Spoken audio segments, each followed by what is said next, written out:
cocktail time, so that's not a bad way to spend a Sunday, 1 o'clock. So thank you for joining us this afternoon. I'm Fiona from Scotland Food and Drink. I work for an organisation that promotes and grows our fabulous industry in Scotland, so we're here to support all the local producers over the weekend. So today we're very pleased to welcome Heather Thomas-Smith from Heathery Heights. You've done so many interesting things with your life. You're a mountain leader, you've got a degree in catering management, you're obviously a complete enthusiast for wild food, and you've got a range of very impressive looking bottles, lots of local spirits there. So tell us what you're going to do today, Heather. Yes, so welcome to my Wild Chaos, which is Wild foraging Chaos, and cocktails. And so I'll introduce you a little bit to what I do with the foraging side, but also what I do to incorporate some of those wild ingredients into, could be cordials, could be teas, but also into cocktails, just to give you something slightly different. And so it is going to be very much about giving you that array of different flavours today. And we'll be going from quite berry-like things to using invasive species to using more common species like a nettle. So, okay. And give us all tips for what we can do at home. Yeah. So today, the foraging side. Some of you may have known me from previous quarters. I was here last year as well, doing weeds and nettles and things from the garden. And this year, I thought it'd be really nice to show you what you could do with some quite common ingredients, but in a slightly different way. So, for example, we have an invasive cocktail I'm making here, which uses Japanese knotweed. So you're actually creating pickles and cordials using Japanese knotweed, which can be used a bit like rhubarb. We've got a berry cocktail, which is using brambles and hedgerow berries, which actually, if any of you have had the little wild mocktail we had next door, it kind of incorporates that. But it's with the skjerdrub. Basically, it's the whey that's been turned into a spirit vodka, which you'll notice next door with Arlamol cheese. So that's a really interesting one. And this one uses a salt vodka from Kintyre gin for the Japanese knotweed. And I'll tell you the names of them when I get to them. This one is actually using the whiskey, the Tobermory whiskey, but it's actually using spruce. So you can use Sitka spruce, you could use noble fir, you could use Douglas fir, you could use pine. It's different elements that you can add to get different flavours. And then in this one, we're using common things like dandelions to make a dandelion coffee syrup and a nettle cordial and a hogweed gin. And then you're adding things like rum and ginger to give different flavours. So you actually create, it's kind of like a Pimm's, but better. And then things like sweet Sicily and mint just to garnish. So I'll show you a couple of the ingredients. So in here, I don't know if you can see that, you've got a mixture of some of the berries that we might use at this time of year. So something like rowan, which has to be cooked, you can actually use, and some hawthorn berries, but these are rowan, which are so many this year, absolutely beautiful, or cowran as they're known in Gaelic. And you do have to cook our native species, but you can use them for jellies and cordials and wines, and I also make it's a bit like quince paste and membrio that you can have with cheese. It's really lovely. But these are actually going to be in this hedgerow cordial that we're going to use as flavouring. Then we have hawthorn berries, really good for your circulation and heart. Much darker berry and quite a thorny branch. But these, again, they're really good for you, but you do need to take the pips or the seeds out. So you'd be probably cooking them in a cordial or into a jam or into a ketchup even, but you do need to get the pulp and then take the seeds out. Then we have something more common that grows around, but sadly has got a disease now, which you may recognise as larch. And the larch, European and Japanese, and the hybrids, the young, because it's deciduous, the young needles are really lovely flavour in spring, and you can actually use those to make cordials. You can chuck them in pestos, you can make tea with them. You can also use the young cones, which you can from any pine, fir or spruce too, to make what they call magolio, which is the young unopened green cones, which you're basically mixing with sugar and letting it sort of sit there until it steeps out the liquid, which is a gorgeous golden syrup. And you can let that ferment slightly as well. With things like spruce, which is very prickly, to identify these things, we do these on our courses, which is slightly different, but there's so much Sitka spruce in this area, as we know, and there's a bit of Douglas fir too, but this has quite a lemony flavour.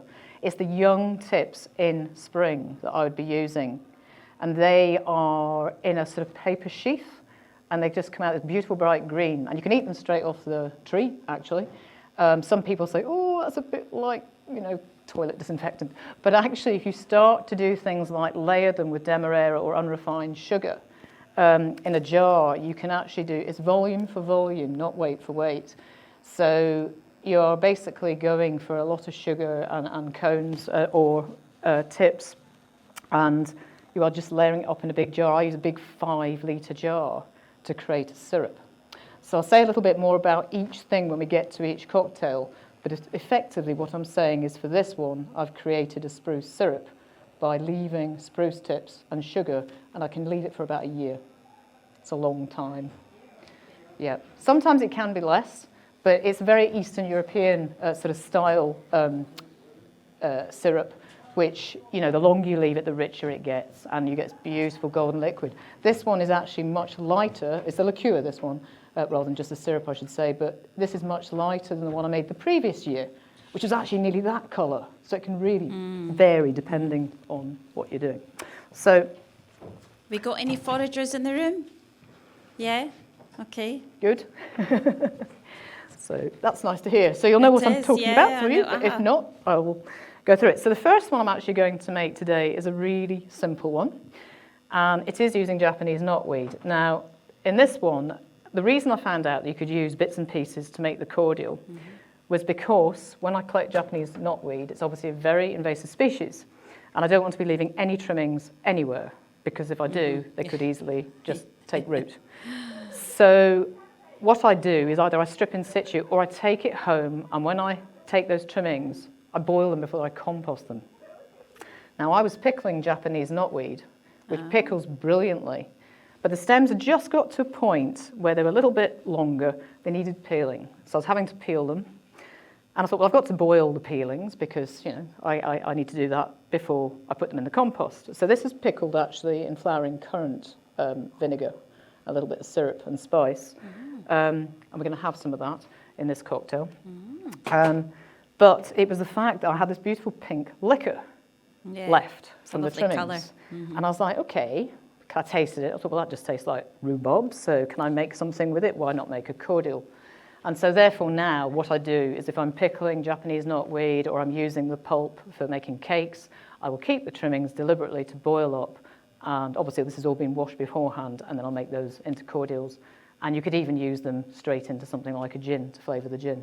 So you don't need to waste any. And I also do a strawberry and knotweed infused gin and so on at home. Is there a best time to pick knotweed? Does it matter? Yes. So best time of year is spring, when it's just coming up, when it gets to about this height. And it comes up fast when it starts. Don't get the very young shoots when they're coming up. They're still slightly toxic. They're basically, it's a plant that's basically saying, please don't graze me, therefore I'm going to grow. But as soon as it gets to that foot to 1.5 foot high, that's a really good time. As it gets to this height, you're still looking for the young shoots, but you're going to get less. And you need to take out the sort of sections, a bit like in bamboo. It has the section where the nodes are on the leaves, which are hard, and you'd need to cut out. But all those trimmings can be boiled and used. You can actually eat the leaves with butter as a vegetable, by the way. So, the whole plant is edible. Yeah. The rhizomes are fantastic as an anti-inflammatory, and more research is being done because we import tons every year, and it's being used as an anti-inflammatory, especially for Lyme's disease and around the heart. So it has got uses, and I've been working with Glenbar community down in Kintyre because they have a Japanese knotweed problem to see if there's a way they could use it commercially as a community. So where it's near a watercourse, they are going to try and make sure they remove it because all those little rhizomes break off, and then we'll create a new plant. They're all female, by the way, in this country. Victorians brought them over, but they are all female, so we don't get Japanese knotweed from seeds in this country at all. It's the rhizomes, or the little nodes, etc., from leaves. So you just have to bear in mind, it's the plant itself that roots, it's not seeds that are causing an issue. So it's finding ways you can use it. So medicinate can be used, but it can also be used a bit like rhubarb. It's got oxalic acid in it, hence the similar flavour. So this first cocktail I call Get Knotted, because it's knotweed. And it's quite nice. It's literally a very simple one. So I'm going to do it in a cocktail shaker. I've got a sore elbow, so I'm not doing any fancy shaking. So you just need a bit of ice, not too much. And it's going to be a double measure of the Kintyre salted vodka.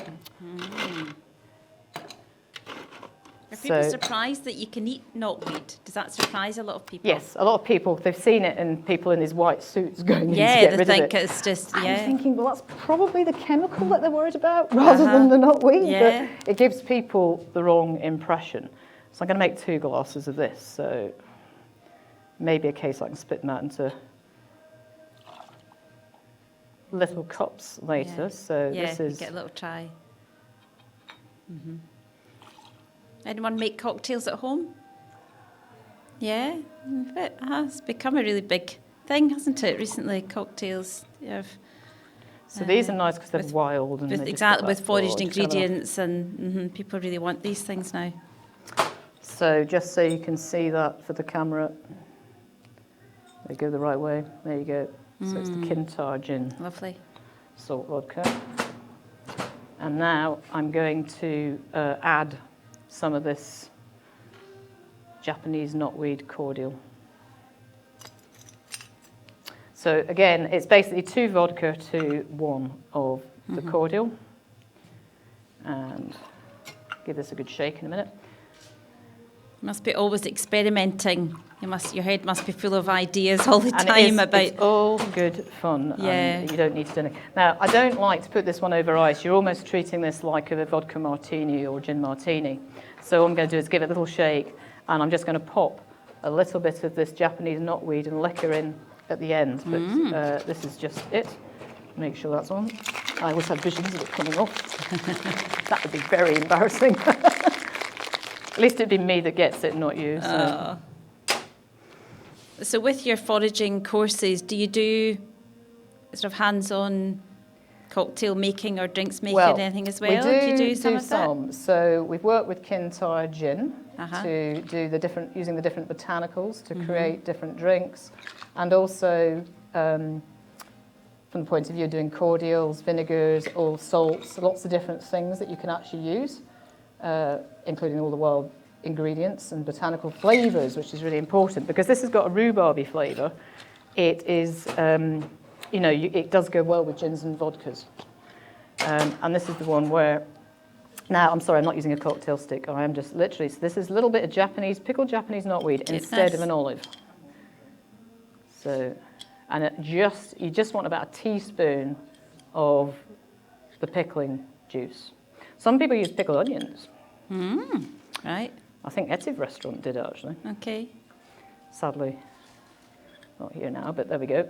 So that is literally your Get Knotted. Now, if anyone wants to come and try some, you're welcome, or I can leave it there and pour it into smaller glasses afterwards.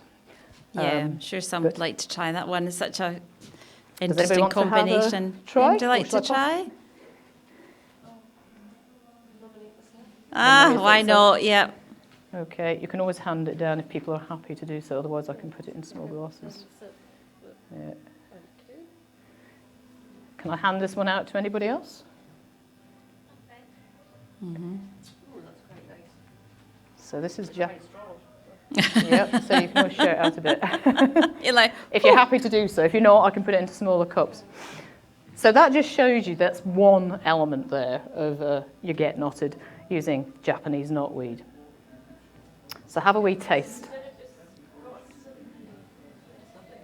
So really all I've used is the trimmings. And when you're making cordials with any ingredient really, but wild ingredients, you have to think to yourself, how long do you want it to keep and what are you going to use? right. So a strong syrup would be 2 sugar to 1 liquid. A simple syrup is 1 sugar to 1 liquid. That one will be a 1 to 1. So that will have kept longer. And if you're wanting to use something that weak, you could make it much less sugar. So it becomes more like a almost diluted cordial. So that helps. if you don't want too much sugar in your diet. But I mean, I know for when we're making cocktails, you often are adding something to it that you probably wouldn't have if you're just on a really healthy diet, because that's the whole point, is you're having something a little bit fun and a little bit naughty. Of course, you're not having that every day. Yeah. So, see what you think of it. Anyway, what did you think of it so far? Really? Did it surprise you, the Yeah. taste? Yeah. So it is completely different, and it just gives you an idea of some different flavours. I will move on to the next one. I can take the glasses off you if you want, or one of us can. Yep. So this one here is actually, as I said, I thought I'd try this. I normally use gin. So this is actually a really nice whey spirit, which has got quite a creamy finish to it. So I thought it would go well with the berries. There we go. Yeah. So skrevbrug. And the creaminess of berries, I thought, well, it's not quite berries and cream, because we know this was made from the whey of cheese. So I've called it berries and cheese, this cocktail. It's completely different. But this is where I'm using the hedgerow cordial I made, which has got, for anyone that had it outside, if they haven't, it's got rowan berries, blackberries and hawthorn berries. And it also uses a bit of Scots lovage, a bit of hogweed seed to give it some spice, and a tiny bit of cinnamon, ginger and allspice. Not allspice, sorry, star anise. Lovely. And that just makes a nice autumnal sort of fruity drink. So mixing it with something quite creamy works well. But then just to take off a bit of the sweetness, I just use a little tiny bit of bramble vinegar. If you mix a vinegar and a cordial together, you actually create a shrub, or what they call a shrub. So you can actually make all sorts of interesting shrubs that you can either drink on their own, over ice, or you can mix them with vodka, gin, tonic, whatever you like, really. So they make a good base drink. So this case, I would not be using half vinegar to half cordial. It would be about 3/4 cordial to a quarter of this, just to give you an idea. And then in the bottom of the glass, we're just going to pop. These are brambles in basically syrup with a little bit of vodka in. So we're going to try that one next. Could you tell us a bit more about the spirit? And it's from the Isle of Mull Cheese Company, and it's fairly new, I think, and so quite a curious all product. whey that often gets wasted or ends up in animal feed. It gets to a point, what do you do with all the whey? I mean, I make kefir, milk kefir at home, so I have a lot of whey. Right. I end up putting it into my sourdough and use it to help ferment beans and all sorts of things you can use it for. And if I'm making scones, I'll put it in my scones. But they actually came up with a really good idea, zero waste. Let's make a spirit with it. And it actually makes this wonderful, it's almost like a vodka, but a creamy vodka. So it's actually on sale out there, but it's a different drink. Very different, and it'd be new to most people. So we're going again to use a bit of a shaker for this one. And I might have to wash these out in a minute. Okay, can do that. Okay. Lovely colours. So for this one, even I have to remember it because I only made it up yesterday. So it's a measure of the skyriel. How do you pronounce that again, the name? Now, I gather it's skyrb. Right, but that's I may quite be difficult, incorrect. isn't it? It means red furrow. So the rug is the red, and the skyrb is the furrow. So basically, because it's from the Isle of Mull farm, it'll be to do with the farming on the Isle of Mull. Yeah. So I just think it's a nice one to try for a change. Very much so. Don't know. Yeah, very much so. Yes. And then we're going to have a measure. I believe it's a full measure. No, it's 2/3. 2/3. So 3/4 of a measure, and I'll top it up with the vinegar. So it's quite an easy drink to make, this one. So about 2/3 to 3/4 of that measure is going to be cordial. So that's that one. What have you got on your stall next door? So we have got some of this cordial, which people have been buying as a little mocktail or punch. And then we've got a carrot cake, which is quite unusual because we use, instead of using sultanas or raisins, whoops, that's going to spill. I'll do it with a wee cloth like that. Sorry. We use candied chanterelle, which is quite different. That is different, yeah. Thank you. Is that the last of the paper? I'll get some more. I'll get some more, yeah. So, yes, we use candied chanterelle and hogweed, and the hogweed seed. So it's the hogweed seed that we actually collect at this time of year when it's dry, because it's sort of kind of got a cardamom-y, coriander-ish, cumin-y flavour. It's slightly more gingery when it's green still, but when it's dry, it's our native hogweed, not the giant hogweed. And it's the same family as parsley, coriander, cumin, carrot, but also not to be confused with the deadly hemlock or hemlock water dropwort, which we get in this area. So it's a plant you need to get to know if you want to use it, but the leaf is very different, fortunately, from hemlock water dropwort, which is more like a celery or flat leaf parsley. It has a much bigger leaf, and it only grows to about 2 meters, whereas giant hogweed is substantially taller, so it could be up to 4 meters or so. And the flowers, the flower heads are about this big. There's some on the stall if you want to have a look at the dried seeds, by the way. The flower head of our native hogweed might be this big. Giant hogweed could be much bigger. I mean, it's just totally different. But the spice of that is really nice in the cake. So I've used some of that in the cake. There's some of that in this. So it's Wonderful. a spice you can use. And then we've done a chocolate brownie, which is actually really rich. And that is got sugar kelp to reduce the amount of sugar in it. It's got wild roses and brambles and raspberries. Oh, lovely. Hope the sunlight. You can tell I've got a sore elbow because I can't shake. Is there what's the secret to a good shake with a cocktail? If you can really give it a go, you can with your arm. But honestly, I did something to my arm about 3 weeks ago, and I'm just like, But if you can really get it, but it going, does. It does. There It's the is ice. You see, you're cooling the liquor, which really helps, I think, with the flavours and actually just. It's the way the oils and everything start to combine when it's being cooled down. But you don't ever want to use the same ice in your glass. So do use fresh ice to put in your cocktail. Yeah, that's really important to the... Yeah, because that started to melt already and it's already changing. So you want to make sure that you're using that. Now, I'm going to pop a bramble and a little bit of the juice. This is going to be a gorgeous colour. Yeah, a couple of brambles in the bottom there. I've only got one of these glasses, so be one of those to hand round. And then I will pass that round. Oh, look at that. Beautiful. And I'll just put that to the front so you can actually see that.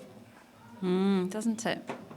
So that is your berries and cheese. So Berries quite different. So that you could frost the rim of your glass with, something if you wanted to. So I tend to try to avoid putting more sugar on things or in things than necessary.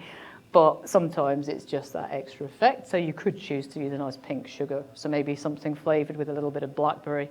I do a raspberry sugar and a wild rose and raspberry sugar.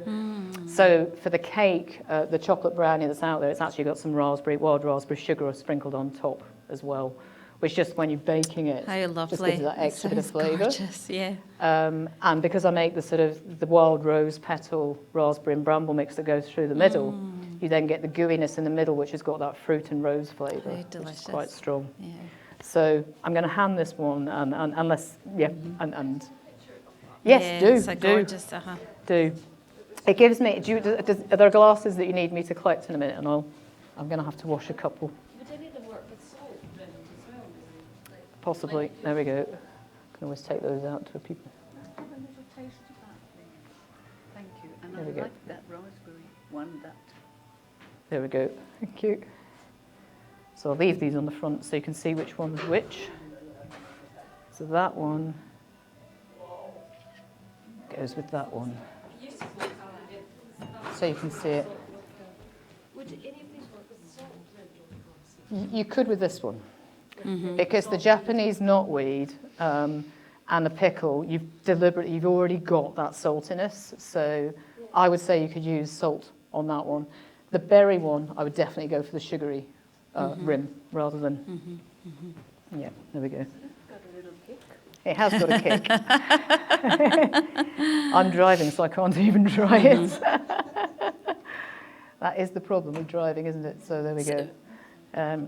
For anyone Sonic space. new to foraging, what's the best place to start in terms of, I would go out with an instructor.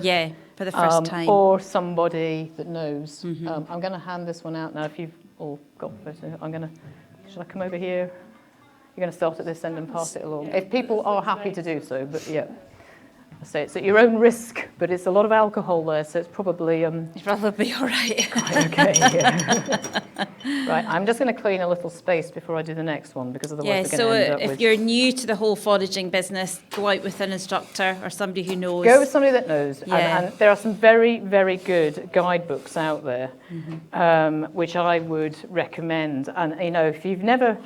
Richard Mabey wrote a book back in the 70s, which is free food, free food, or food for free, I should say. And it's a really good start-out book if you've never foraged before, just to give you an idea of the spectrum, from seaweeds to fungi to plants and flowers. So it's a good starter. And then, you know, you go on to people like Roger Phillips, who sadly no longer with us, but he did a really good book on fungi, which actually, although it doesn't have all the fungi that are in this country by any means, it has a lot of the more common fungi, including some of the good edibles.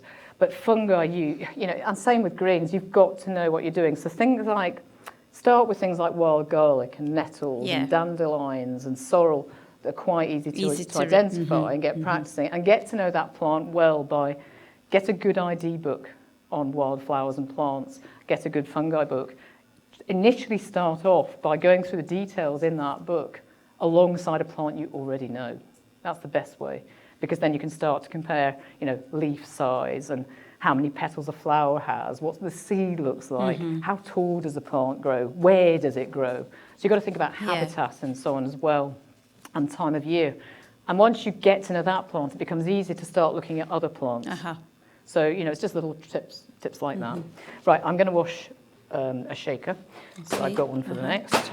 And for the foragers in the room, anything you'd like to share about what you enjoy gathering and what you use? They say the River Cottage people do a series of Yes, they do. I've got a seaweed one, actually.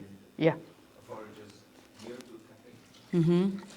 And what do you, sorry, I was just going to say that, yes, I think the seaweed one's been quite a useful one, because he's quite good with the seafood and that side, isn't he, and the seashore. Yeah, sorry.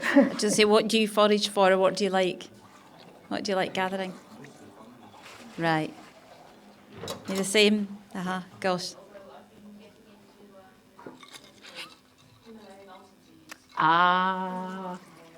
Yep.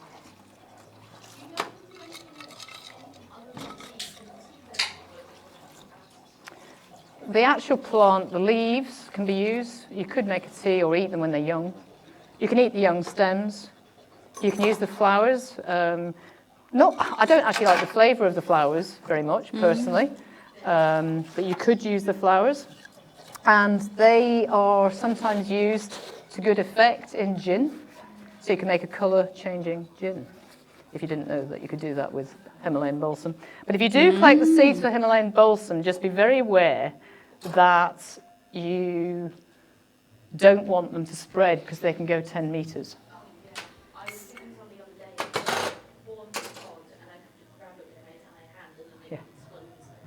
Yes. So it can be like a catapult. Goodness. And, you know, that's why they spread so easily. Yeah, the good way of actually catching them, I tend to get a big bag. This is quite funny, because you start going to the plants a bit like this, carefully going over the top, and then you shake it a bit, and then bang, bang, bang, bang, bang. But you don't want them going everywhere, so you are deliberately trying to do it carefully. And it is, people must think, who is that woman with a bag doing this? All sounds very adventurous and... But yes, if you're trying to get rid of it and you've got too many for the seeds, they do pull up quite easily, and you can just break them over and let them die off, because they're good for bees and butterflies in one way, but they are filling up in our ditches and taking over, overshadowing native plants. So I use Japanese knotweed. I do use the Himalayan balsam seeds, the other invasive, and I didn't bring any today because I've only got literally that much. I make Gunnera cordial. So I use Gunnera. You can use Tinctoria, which is highly invasive, Chilean rhubarb, Gosh. And it looks like rhubarb, but it's nothing to do with the rhubarb Right. family. The flavour is incredibly different. But in Chile, they would use that a bit like we do rhubarb in pies and jams and things. And they also use the leaves to cover hot rocks with fish and things, and they'll use the leaves to cover when they're cooking. It's an interesting one because it has to be collected when it's really young and tender. I tried using it, I was cooking some in syrup a bit like you would rhubarb. I tried candying some, I tried pickling some. And what I found was it tasted quite nice candied, but the fibres, it was like you're just having loads of celery fibres. Oh, yeah. You're like pulling out your teeth Yeah. thinking, maybe that wasn't such a good idea. I don't think I got it quite young enough. It has become very invasive, and so has its hybrid, Cryptogenia or something it's called. There's Gunner manicata, which is huge. So it's huge leaves, which is not invasive. There's Gunner tinctoria, which is very invasive. And then, unfortunately, many gardens in this country were sold the hybrid. And they were told it was manicata when it wasn't. So Kew Gardens are doing quite a lot of work on that at the moment with some of the gardens around the country. But both, the tinctoria in particular is the one I'd say you could use. And you often see it in Forestry Commission ditches and things Is that around. right? That's where I go up the back of me, and it's just Okay. growing. Right. Just beware, it's not been treated. These other the plants that look like rhubarb but not rhubarb that grow so high. Yeah, you'll find quite a bit. In Ireland, it's become, I gather, it's a massive problem now, where it's escaped from gardens. So actually, if people have got it in their garden, it's not illegal to have it in your garden, but they should be cutting off the seed heads before there's thousands of seeds spread. That's Gosh. important too. So much to learn, isn't there? And I your know, new knowledge but is if you can eat incredible. invasives, you know, because as I say, in Chile they actually use it, and Brazilian rhubarb, which is the manicata, will make you laugh because that's used medicinally for STDs. So, you know, slightly different use there. Now we know. Now you know. Now you know. Yeah. Okay, so what have you got So, now? we're now moving, just to break the ice up slightly, sorry. This is in trouble in the warmth. Might be a bit of a hard shake, that one.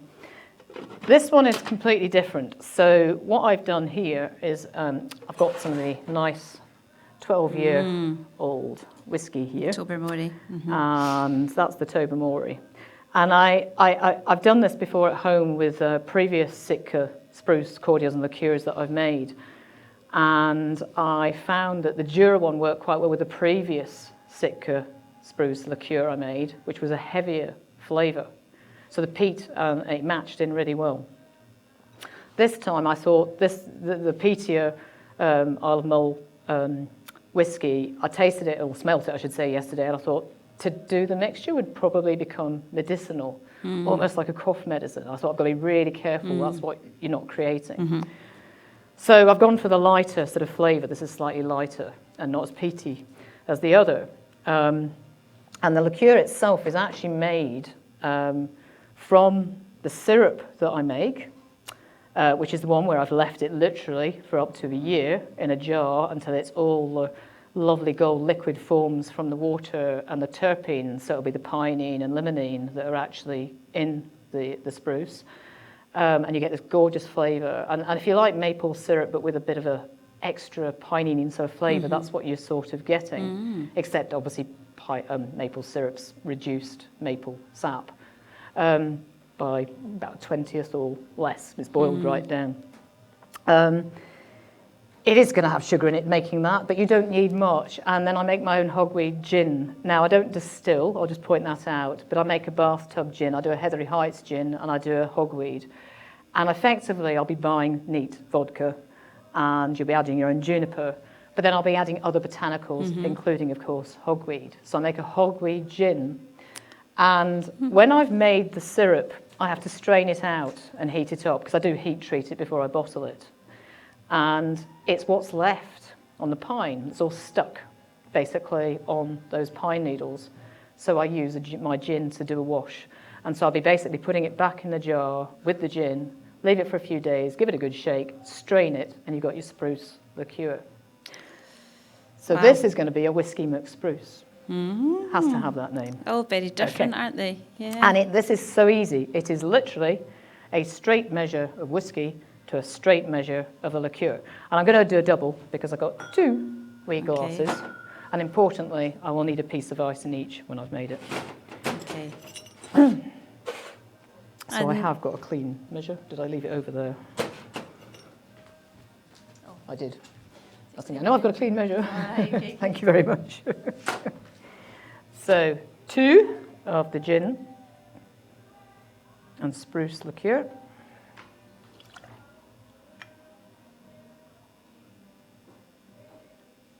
Any questions? Anyone want to ask anything? Just stick your hand up. I was going to mention about notes of different trees, firs. Uh-huh. You've got Douglas fir has got quite an orangey flavour if you're thinking of different profiles. Spruces, especially Sitka, tend to be a bit more lemony. But then you can get Western hemlock, which tends to be, I'd say, more lime. So I've used young Western hemlock tips when I've made a carrot cake. Instead of making like a lime zest or a zest and cream cheese topping, I've used Western hemlock in the topping instead. And people think it's lime if they don't know any better. So that's quite interesting.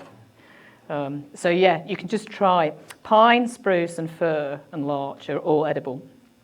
Obviously we have 3 conifers that are native to this country, which is our Scots pine, our juniper, which of course, I would say use the berries from this country, I'll come on to that in a minute, but then we also have yew, which is very poisonous, unless you eat the red fruits without the seed inside them is deadly. That's very important. Yeah. So I always just say don't even touch yew, it's better. But yew doesn't have a cone, and that's very helpful when you're looking at your trees. Easier to. So your pine, your spruce, your larch, and your fir will all have cones and so on. And it just helps with identifying, because the good thing in this country is, generally speaking, all those pines and spruces that are brought in as part of plantations are going to be edible, effectively. But just avoid yew. What you'll find cypress and things are better for is the oils that are more likely to be used in aromatherapy and are quite strong. There's too many terpenes, really, they're not very digestible. So they don't tend, sometimes people use some of them in tiny, tiny quantities as a flavouring. So you get some gins that might use some, but I mean, generally speaking, it'll be bronchial. Okay. Right. Have a good shake. If I can get a small enough piece of ice. So what's next for you and your business? What's coming up? So we've got, not this week coming, because I'm actually guiding a walking holiday in Wales. I'm doing an event which is funded by Nature Scot and Net Zero Scotland and the National Heritage Fund. So Dan Swim Dan the Merman, I don't know if any of you have heard of him, sorry, they're not quite equal, and I are doing, it's the wild swimming and the wild food element, but we're combining, but it's also the Gaelic, and this is the really important part. It's about bringing the culture, the stories, the language to the plants and the species we find around us. Wonderful. And Dan's been really good at trying to pick out some of the words, the native Argyll Gaelic words, that are getting lost. And especially for some of the species. So we're actually trying to make sure that every time we do an event, it's very much bringing all those things together. Yeah. So no, that's Lucy. Dan and I are doing ours down at Tayvallich. So we've been funded as well by Highlands Rewilding as one of their community joint ventures. So 4 of us were chosen for Scotland, and we're one of them. And that's really nice that we can That's do fantastic. that. And Yeah. aside from that, there's another lovely lady called Jane Allen down at Seafield Baskets, Acknamara. And she does basket weaving, and she grows her own willow and harvests her own willow. And so we'll be doing a basket weaving event with our wild food and Fantastic. foraging for a whole weekend. Oh, So wonderful. that'll So be all really that nice. on your website, social Yes, media? they're Yeah. on the website, and my courses for next year are already Okay. up now. I tend to run them from April to October. Uh-huh. And I have special permission from Nature Scot and Forestry and Land Scotland, etc., to run them in Knapdale Woods, in the National Nature Reserve, and the Triple SIs in that area. So I do, and Glasdrum Woods as well to the north, and I also have a seaweed licence for Kintyre, Knapdale, Ganavan and Oban, and Loch Melford. So I do make sure that I talk to landowners about what I can use and don't just walk in there and take, as Help it were. yourself, yeah. So that's important. Here we go. Okay. So I'm going to start one at that end.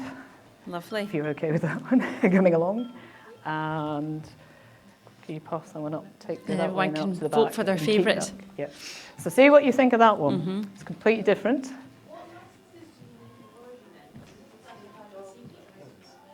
So I have this, because foraging is very different to seaweed from the point of view that seaweed is usually considered foreshore Crown Estate. If you're foraging for yourself, and it's not on a triple SI or National Nature Reserve, forage for yourself. There's nothing to stop you doing that. You do need to ask permission if it's a site of special scientific interest or a National Nature Reserve, though, and that would be Nature Scot. If you are foraging for seaweed for your own use, again, Crown Estate aren't going to be too worried about that. You know, it's just doing it sustainably and making sure you take it from somewhere that's clean.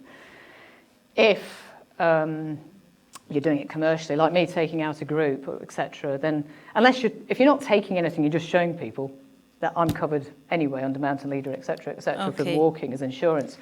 But if I'm taking, I will ask the landowner, because now I'm physically picking ingredients for people that have paid to come out with me. So it becomes commercial. Okay. So you need to know what. So you should really, so you shouldn't really just go out picking with a group and say, well, that's fine. Because No. really, probably not. And it does get frowned on, especially if you're in a triple SI.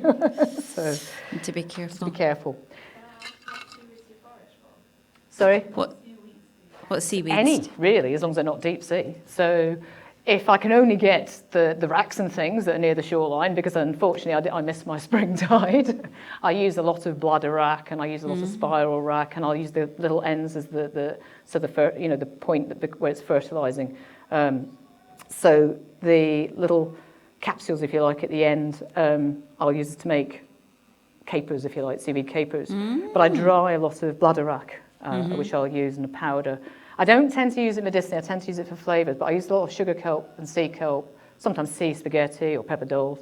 There's so many out there, sea lettuce and so on. Beautiful stuff. Every single seaweed around the UK shores, as long as it's not your deep sea, of which there are 3 seaweeds, you can eat.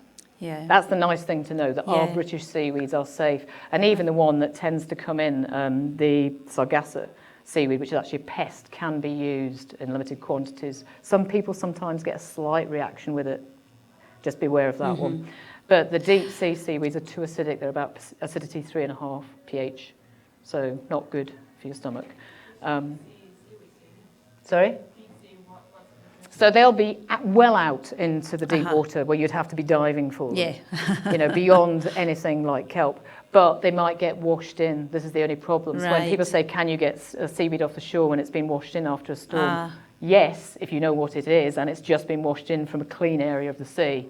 But you wouldn't want someone not knowing that in case there are some of the deep seaweeds amongst it.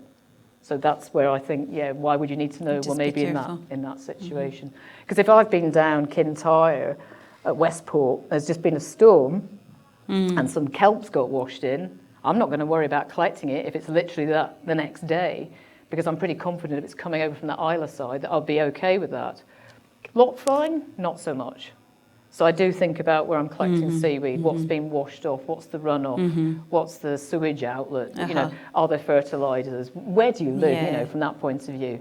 So anything around the Clyde area and so on, not so much. No. So I tend to go west is best. West is best. That's come up a few times today. So the final cocktail. What did you think of that one, by the way, and the other one? Yeah. You like one? And it's simple, I'm isn't just it? going to say, It's really simple. Yeah. What I didn't do, which I normally do, and I forgot to bring it in here, is really stupidly, and I think it's still with my daughter next door, I usually put a squeeze of orange zest on it. Yeah, just to finish it off, just lovely. A bit like you would with an old-fashioned, which is nice. And finally, I'm going to do the last one. Yeah, got about 5 minutes. I mean, this one here you can actually garnish with different things as well if you wish, other than the berry. But I'm going to do my Heathery Heights, the Sting. So I'm going to get lots of little cups out for this one. Okay. So that everyone can just have their own cup to take away.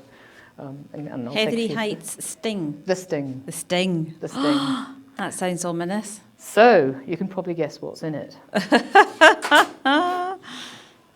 Yes. Nettles. Nettles, yeah. So this is the last of my nettle, sweet Sicily and fennel cordial. So I tend to make this in spring and early summer before it comes into flower. And I use the young tips. And some people just collect nettle tops just to make their nettle cordial. What I tend to do, because I tend to blanch some as well, it could be for pesto or for other things, or for nettle cake, is I've got a whole carrier bag of nettles that I'm going to be blanching. So I'll blanch those, but I keep the liquor. And I'll have another carrier bag of nettles, which I then boil in the same liquor, maybe add a bit more water. And I'll boil that for about 45 minutes to an hour, or simmer, I should say, to get a really nutrient-rich, dark liquor. Then you're measuring that liquor and matching it up with the same, if it's a litre of liquor, you're going to be using a kilo of demerara sugar. It's a lot. It's a simple syrup, effectively, you're making. But at that point, when I'm making it as cordial, I'll add the fennel seeds. And then just before, when it's cooling down, I'll add sweet Sicily. Mm-hmm. Sweet Sicily doesn't cope with heat. Mm-hmm. So it's better if you add the seeds. And that's a nice one to do in summer when you've got the green seeds. If you haven't got them, it has to be just fennel. Okay. And that works really well. And you can make it, this has got slightly less sugar in this one. So you can make it slightly lighter, but you've got to bear in mind it won't keep as well. And you can use lemon juice or citric acid for any of these cordials. If you make a litre of cordial, you could easily put a teaspoon of citric acid in it. It just gives it longer life. If you make a shrub with vinegar, it extends its life. If you make a liqueur with spirit, it extends its life. Okay. So spirits and vinegars don't necessarily need to be kept in the fridge, obviously, but as soon as you've got syrups in there, I tend to say refrigerate if possible. Otherwise, the life will shorten dramatically. Just natural yeasts and molds will create, they'll spoil. So I'm going to make this one. Now, I've been a bit canny with this because I wanted to make sure there was enough for everybody. Enough left, okay. And I'll take some out there as well for anyone that missed the workshop. But they only get to try this one. And when it's gone, it's gone. So you're basically putting in equal quantities of your nettle, your rum, and your gin. So in the case of this, I'll be using approximately half of each of these for now, for this one jug. Right. This would do you 2 jugs. But then you just need a couple of teaspoons of the dandelion coffee syrup for every measure that you're using, really. So a measure of the hogweed gin, a measure of rum, golden rum, a measure of your nettle cordial would be 2 teaspoons of you could use Cowler or something if you wished. But I like to make the dandelion coffee syrup. Funnily enough, you mix dandelion coffee syrup with vodka and leave it, it starts to acquire quite a strange chemical taste. So it can work, but I notice it changes over time, so it doesn't keep well. So if you want to make a coffee liqueur with something like dandelions, just bear in mind it might not keep flavour-wise. And then you just top that up with ginger ale, ice, and the spring water we haven't needed as it happened. That was just in case I did a little top-up, but we didn't need to. So you can, the berry one, you can just sometimes put a tiny bit of mineral water in, but you wouldn't want much. So this one we're going to mix in the jug, easiest way. Can tell you've got a background in food science as well, so it's all your skills, your catering, the food science, the mountaineering, the foraging, it all comes nutrition, it all comes together. Yes, so my degree included a degree in food science and nutrition. That's right. But the sugar in this is not. I'm not going to go into that. We're spoiling ourselves today. Oh yes, absolutely. Yeah. Any other questions for? Any questions for? Anything? No. Sorry. I do make a chanterelle rum, which is really nice. Goodness. And it's got chanterelles, apricots, and a bit of orange zest, and that works really well. People do sometimes. Yes. Yes, you could do chanterelle vodka, exactly. Yeah, and you and it's the same with the rum. It's pretty much the same thing. Amazing. Except I find because the apricot and orange go really well, it's quite nice to put a little bit of apricot and a little bit of orange zest. That's all, in with the rum, and it's just usually a Jamaican rum that works best. You could, some people have tried doing sets to make equivalent of the Baileys. You can mess about with different flavours. You just have to bear in mind how mushroomy. I do a birch polypore. Birch polypore on its own is really bitter. Very good for you, but very bitter. But I've made a tincture with it, which actually it had some rose in it, and it was just done in vodka. It's actually not bad at all. It's quite pleasant. But I do use it as a tincture, medicinally sort of thing, more than a... But, you know, when you taste it, you think, actually, that's lost its bitterness, which is interesting, because it could be horrible. So we're going to go for about half of this.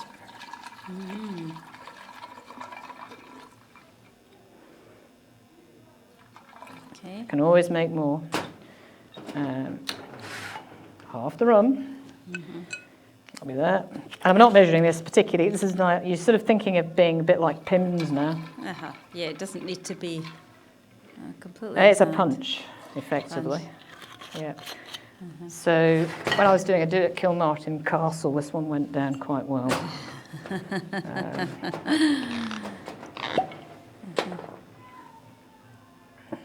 That's going to look good. This is the hogweed gin. Fantastic. So a lot of spirit in that. And then we're going to put a bit of the coffee. Dandelion coffee. Yeah. Syrup in. So that's... Just flick that. 1, 2, 1, 2, 1, 2, 1, 2, 1, 2, 3, 4. That's about right. But I don't want to put too much in. I have to sort of think to myself there. Right, and we can always make more because there is more. So I'm going to give that some lime, which just takes a little bit of the sweetness off. You can use lime, orange, lemon, whatever you fancy, really. I'll put some lime in today.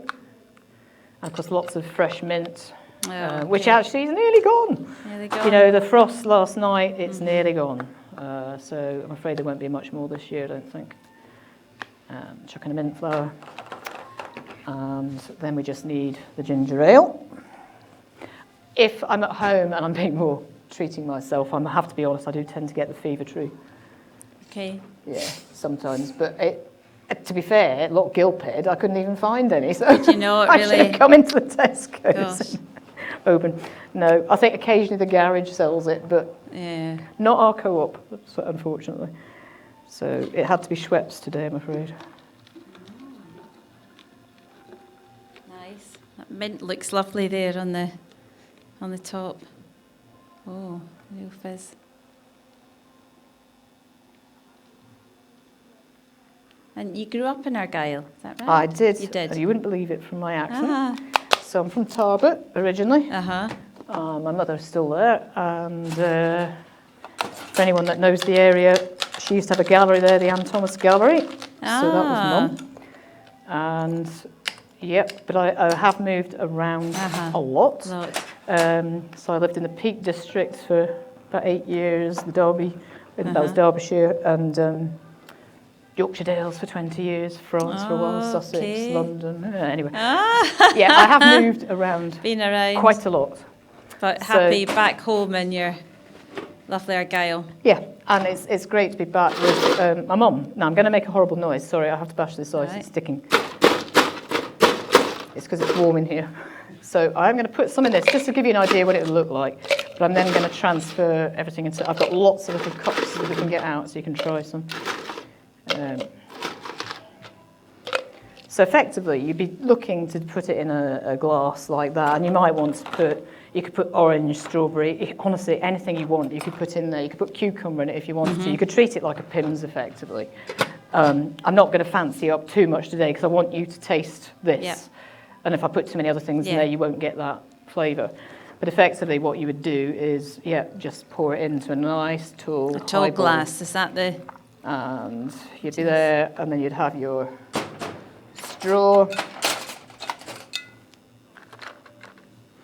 And there we go. That would be your cocktail or whatever on the deck. Wonderful. You know, you can have that out on a lovely summer afternoon. Just as I say, put maybe an old orange slice in. Beautiful. And I'll put that one there.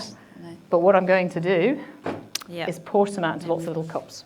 So you can all And come all, and are try your one. cocktail recipes on your website? They're not, because They're at not. the moment we're using them as part of our private functions. Oh, okay, so they're kept... With licensed premises. right. So there's something else you have to think about, of course, is licensing. Oh, so gosh, I can't provide alcohol unless I'm on licensed premises with someone that's obviously got a personal license. Yeah. And so you can't just go around giving out alcohol when you No. feel like it unless you have one. So I have been waiting for my personal Oh, licence goodness. for some time. Oh, So, dear. if anyone here is from Argyll and Bute Council? No. Yes, if anyone's Please help. we'll all write to the council. We're all going to write to them to say, hurry up with. I believe Heather's they have licence. had a huge backlog because what we were going to do originally today through there was sell wild cocktails with some recipes. But you couldn't but do my that. licence didn't come Yeah, in time, so okay. I couldn't do that. But you are getting to taste them instead Okay. in here for nothing. So, Right. And then, yeah. yeah. So I'll give these Lovely. ones out. Okay. And I'll put them along Thank the you very front. much. Any final questions? No, just looking forward to. What was the favourite cocktail so far? Maybe you want to say that after we've done the last drink, but Here, try this one Yeah. first. How many have we got? 1, 2, 3, 4, 5, 6, 7, 8, 9, 10, 11, 12, 13. Are you allowed? no, I'm fine, Yeah, thank you. Yeah. yeah. I know there's drivers. The drivers are just. There is one last thing I will do, but it's more for a bit of fun to show you, and it's if anyone didn't want anything alcoholic, I'm going to say because for that's very low alcohol. Okay. And then we'll Um, just need to wrap up, I think, actually. Yeah, I've got the next demo coming in. Yep. Uh-huh. So what you could do is take one of these out with you, and then, but just give us a bit of feedback on it before you go. So I'll give these out. We can give these out, actually, can't we? Do you want people to come up? Yeah, they can do. Yeah, if you Come want and to try it. come And if you've up. got the other glasses lurking around your feet or something, they can come back up as well. And Heather's, you'll be next door for the rest of the afternoon. as Yes, well, that's next couple right, of I hours. am. Yeah. Thank you all very much. Cordials and syrups last once you've made them. Depends how much sugar content. So if it's a low sugar content, probably a week. If it's a high sugar content, it could be 3 months to 6 months. So it really varies. Yeah, you could get a good 3 months. Okay. And sometimes longer if it's been an unopened bottle. Yeah, just make sure it's refrigerated. Yeah. So do tell me what you think of this one as well. Thank you all so much. Thank you for coming. Thank you, Heather. It was amazing. Yeah.